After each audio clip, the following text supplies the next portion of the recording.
কৃষ্ণ। আজ 5ই ফেব্রুয়ারি 2025 সালের 5ই ফেব্রুয়ারি। আজ অতি পবিত্র তিথি।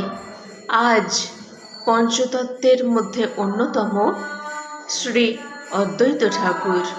শ্রী অদ্বৈত ঠাকুরের শুভ আবির্ভাব তিথি, যার কৃপায় আমরা গৌরহরিকে পেয়েছি, যার আহ্বানে গৌরহরি তিনি অবতীর্ণ হয়েছেন এই ধরাধামে কলিহত জীবদেরকে উদ্ধার করার জন্য।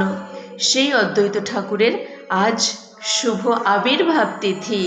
কেউ যদি গৌরহরির কৃপা লাভ করতে চান তাহলে অবশ্যই আজ অদ্বৈত সপ্তমী পালন করুন, দুপুর পর্যন্ত উপবাস থাকুন। অদ্বৈত ঠাকুরের কৃপা যিনি লাভ করতে পারবেন তিনি গৌরহরিকে খুব সহজেই লাভ করতে পারবেন। গৌরহরির কৃপা লাভ করা সম্ভব হবে।